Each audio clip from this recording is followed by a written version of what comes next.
Welcome to the program.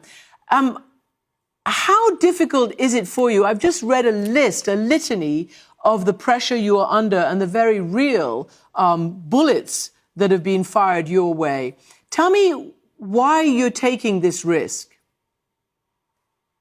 Thank you very much for having me, Christian. And pardon me if I look so stressed. I've just been forced out of 3 districts tonight, where the police officers are not allowing me to sleep in those districts. Right now, I'm in Arua, and the only hotel that was willing to take me for the night is a hotel where my driver was shot dead, and I also survived death on the 13th of August in 2018. But I'm happy to be here. I am taking this risk because it is worth taking, because nobody else is going to do it other than we ourselves. And in any case, not taking the risk is even taking a bigger risk, because nobody is safe. Those that stay home and keep silent about the enslavement, and we who speak out. That is why I dare to represent my people in this struggle. So, I said many people weren't even born when the president first came to power. In fact, 80% of the Ugandan people are under the age of 35, which is how long Museveni, has been in power.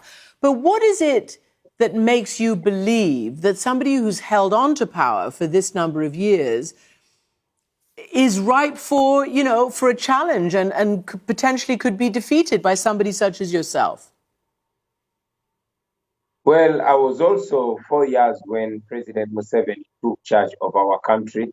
But like you mentioned it, the biggest part of our population is under the age of 35. Precisely over 80% of our population is my age and below. These are the disconnected young people, the unemployed, the excluded, the have-nots. Our country has been divided into the haves and have-nots. So these are the masses looking and searching for a difference, searching for better, searching for change, but most importantly, wanting to be free in their country, wanting their voice to be heard. That is the constituency that I am representing. What gives me confidence that we can overwhelm the dictatorship is the history, the recent history in Africa. The young people did it in the Gambia. The young people did it in the Sudan. The young people have done it all through history. That is why I believe that if we stick by the law, if we come out massively and vote, we can be able to overwhelm the dictatorship of President Museveni, and for the first time in our life, also have a taste of true freedom.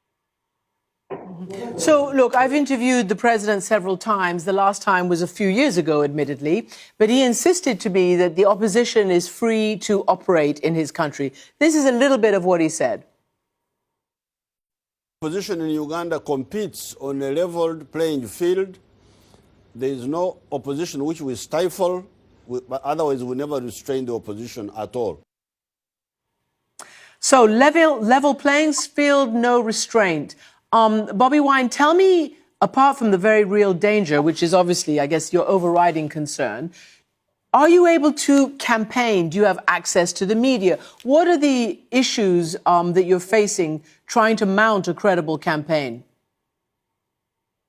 Well, it is funny for President Museveni to say there's a level playing field for the opposition. First of all, I was arrested on the day of nomination on the nomination ground. I was beaten, pepper sprayed, and driven straight to my home. I have been blocked from using the main roads by the police and the military. Just tonight, I was denied accommodation from 3 districts. And like I said, the only hotel that was willing to take me in is this hotel owned by my friend, the same hotel where my driver was murdered 2 years ago. I am not allowed to speak on radio stations. The military has literally taken over the campaign process. I am not allowed to access any town. And whenever I try to campaign, I am driven in very, very remote areas where there are no people.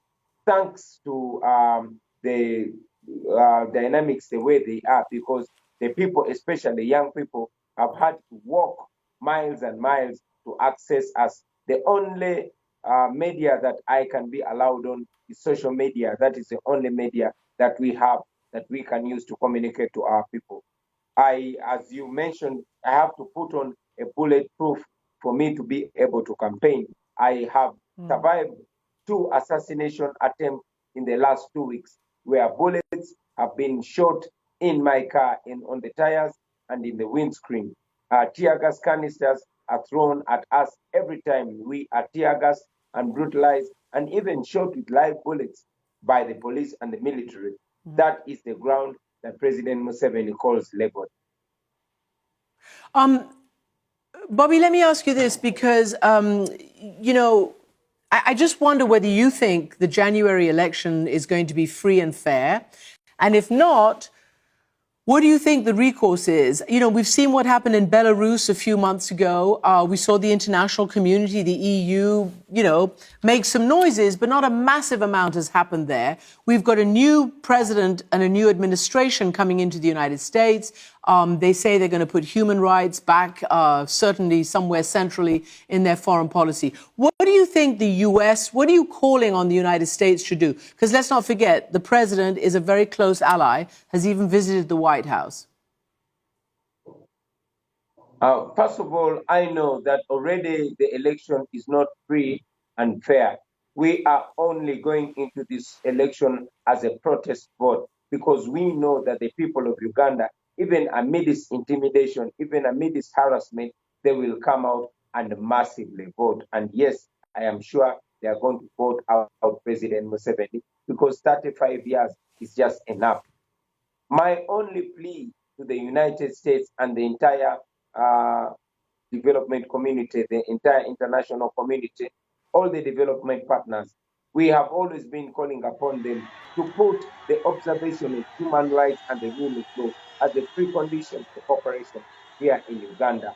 We know that the United States has very strong partnership in Uganda.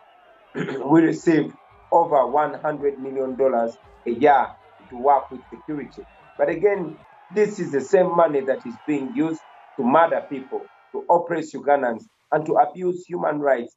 Just over 2 weeks ago, more than 100 Ugandans were shot and killed for showing support for me, for coming out to protest, and yet it is within the law to protest peacefully. We do not have any guns, we do not have any stones, but we are being attacked brutally by the police and the military that are armed to the teeth. People are being slaughtered every day by a president that takes pride in murdering people. Just the other week, President Museveni came out and confirmed that he indeed had ordered for the mass murder of people of Uganda. So we call upon the United States to put the rule of law and observation of human rights as a precondition to cooperation, and to also call to order President Museveni, who seems not to listen to any other voice apart from the international community and precisely the United States of America. I'm just going to put their position before I head to another question. The government says that you were arrested and you've been, I can say harassed. They say stopped because you're, quote unquote, breaking COVID rules by campaigning. But I want to ask you this. You call yourself, or you're known as the ghetto president. What is it that young Ugandans, the majority of the country, as we said, 80% of the country is under 35 years old. What are they yearning for there, beyond the obvious freedom? What do they want for Uganda? Young Ugandans are yearning for freedom of speech, for freedom of expression. They are yearning for the basic human rights. They are yearning for the right to live. Young Ugandans are yearning for the opportunity to determine their destiny. It has been 35 years of stagnation. Young Ugandans feel like they are first world brains stuck in a third world country. And indeed, they believe that they don't live in a third world country. We only have third world leaders. Young Ugandans are yearning for democracy. They're yearning for their voice to be heard. They want to speak and be heard. They want the right to determine their destiny. That is what young Ugandans are calling for. They want to live their full potential. They feel like they are not living their lives. They feel like they are being owned. They feel like they are being enslaved in the 21st century in their own land. They want democracy in the real sense of the word. It is, of course, extraordinary that 35 years ago, Museveni took part in the rebellion that brought down the dictator Idi Amin. And here we are 35 years later. Let me just ask you very quickly and finally, are you afraid for talking to us, for making this international interview now?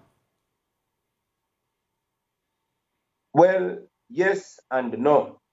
First of all, I am afraid because the majority of the people that have spoken out in Uganda have ended up dead or ended up in exile or in prison.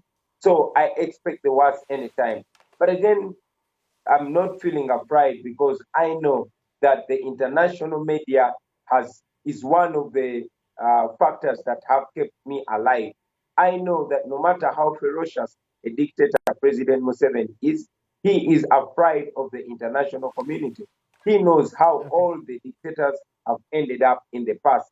He has been close friends with Mugabe. He has been close friends with Omar el-Bashir. He has been close friends with Muammar Gaddafi. And he knows how all dictators have ended. And what he fears most is the fact that what is happening in Uganda is actually being projected on the world screens. So it is scary to talk to you, but again, it is safety to talk to you at the same time. Well, you're being very brave, Bobi Wine, and we hope to invite the president on to put some of these issues to him. Thank you very much for joining us.